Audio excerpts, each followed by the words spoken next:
ঝিলবাগান। হ্যাঁ, ঠিকই শুনছেন। বিভিন্ন বয়সী শিশুদের উদ্যোগে রাজধানীর হাতিরঝিলের পাড়ে গড়ে উঠেছে শাকসবজির ঝিলবাগান।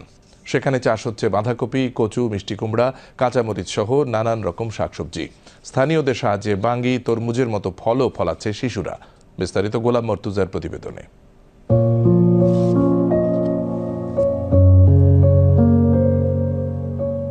সালমান বয়স মাত্র 12 বছর, থাকে হাতিরঝিল সংলগ্ন তেজগাঁও এলাকায়। লেখাপড়া করে ষষ্ঠ শ্রেণীতে। পড়ালেখার খেলাধুলার পাশাপাশি সালমানের সময় কাটে ঝিলবাগানে চাষের মাধ্যমে। সালমানের প্রতিবেশী মিতু পড়ছে 5ম শ্রেণীতে। বাবাকে কৃষিকাজে সহায়তা করতে করতে গাছ নিয়ে অনেক কিছু শিখেছে মিতু। ঝিলের পাশে আবর্জনার আস্তরণে ছেয়ে যাওয়া জায়গাটি তারা নিজ উদ্যোগে পরিষ্কার করেছে। মাটি কেটে ও পানি ঢেলে তৈরি করেছে বীজ বপনের উপযোগী স্থান। মা বাবার দেয়া টিফিনের টাকা থেকে কিছু টাকা সঞ্চয় করে কিনে ফেলে বীজ। কাঁচা হাতে বপন করা সেই বীজগুলো এখন পরিপূর্ণ ফসলে রূপ নিয়েছে। প্রথম ওই লঞ্চ ঘাটে একজন লোক এই কাজ শুরু করছিল, তা দেখি আমাদের লগে যে একজন আছে সে শুরু করেছে, তার দেখা দিয়ে আমরা আমাদের দেখা দিয়ে সবাই এই কাজ শুরু করেছে। মরিচ গাছ, কুমড়া শাক, লাউ গাছ, অনেক কিছু চাষ। সামনে আছে লাল শাক, যেগুলো শাক বড় হয় তা আমরা তুলে ফেলি, বেশি যা টাকা থাকে বীজ কিনি বা আমরা খাই। আমার আব্বু টিফিনে টাকা দেয়, আমি টাকা জমাই বীজ কিনে লাগাই। এটা দিয়ে সুন্দর লাগে। আমরা খেলাধুলার পাশাপাশি এগুলো করি, পড়াশোনার পাশাপাশি এগুলো করি। এই যে কচু, এই যে মূলা, এই যে ডাঁটা, এই যে মরিচ, ওই যে লাল শাক, পালং শাক, এগুলো লাগাইছি আমরা 20 টাকাও বেশি, 30 টাকাও বেশি, এরকম করে টাকা জমায় কিছু খাইও, আবার বীজও কিনি।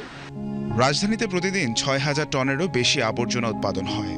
তার মধ্যে বেশিরভাগ বর্জ্য 2 সিটি কর্পোরেশন নিষ্কাশন করলেও কিছু কিছু আবর্জনা রয়ে যায় অব্যবহৃত স্থানে। এই শিশুদের উদ্যোগ যেন সেই অব্যবহৃত স্থানের আবর্জনাকে বিদায় দিয়ে বুনেছে সবুজের স্বপ্ন।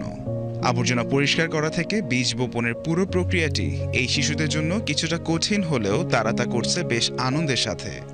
এই ছোট্ট হাতগুলোর স্বপ্ন দেখে অনুপ্রাণিত হবেন যে কেউ। আশপাশের এলাকার লোকেরা তাদের এই ছোট্ট সবজি বাগানের ক্রেতা। এইসব সবজির স্বাদও বেশ সুস্বাদু বলে জানান কেউ কেউ। হাতিরঝিলে আসলে ঘুরতে আসে মানুষ, আমিও ঘুরতে আসছি। আগে যেরকম পরিবেশ ছিল এখন তার চেয়ে অনেক ভালো। দুই পাশে ময়লা ছিল, এখন পরিবেশটা অনেক ভালো। সবজি চাষ করতেছে, খুবই ভালো লাগে। একটা মনোরম পরিবেশ, এখন ঘুরতে খুব ভালো। বাচ্চা কাচ্চারাও চাষ করতেছে, অনেক মানুষ আছে, স্থানীয় যারা আছে তারাও করতেছে, হেল্প করতেছে সাথে সাথে। আগে অনেক ময়লা ছিল, এখন সবজি চাষ হয়, বাচ্চারা সবজি চাষ করে। অনেক সুন্দর পরিবেশ, ফ্যামিলি নিয়ে আসার জন্য পারফেক্ট। এই জায়গা থেকে যা ফসল আছে সবই নেই। অনেক পোলা পান্ডে ছেলে সন্তান অনেকে খেলাধুলা করে, খুঁইচুই করে, তখন এদিকে বলি এই তোরা এই কাজ কর, হাতিরঝিলের সাইড এগুলি পরিষ্কার করে নিচে এই ফসল ফলা, যেই শাকটা 15 দিনে মানে ফলন বেশি হয়, হ্যাঁ খাবিও বেচবিও। অনেকেই দেখা গেছে এই ফলন ফলাইতেছে, বিক্রি করতেছে। আগের থেকে বাবা অনেকটা পরিবেশ ভালো হয়েছে, পানিও পরিষ্কার থাকে। এরপরে দেখা গেছে যারা এই জমিগুলো অল্প অল্প জমি নিয়ে চাষ করতেছে তারাই জিনিসগুলি মানে পরিষ্কার করতেছে। প্রতিদিন প্রায় 200 থেকে 300 টাকা সবজি বিক্রি করে তারা, যা বাড়তি উপার্জন হিসেবে তাদের পরিবারকে সহায়তা করার পাশাপাশি নতুন বীজ কিনতে সাহায্য করে।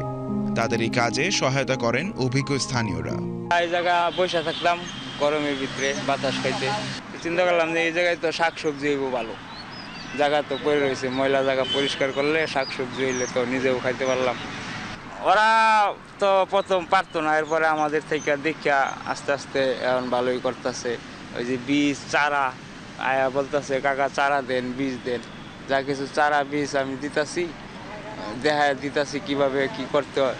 এখন ওরা নিজেরা আস্তে আস্তে আস্তে আস্তে ভালো অভিজ্ঞতা হয়ে গেছে, এখন ভালো শাকসবজি করতেছে ছোট পিচ্ছি বাচ্চারা। ছোট ছোট প্রচেষ্টা থেকে শুরু হয় বড় পরিবর্তনের। হাতিরঝিলের এই শিশুরা প্রমাণ করলেন ইচ্ছে থাকলে অসম্ভব নয় কোনো কিছু।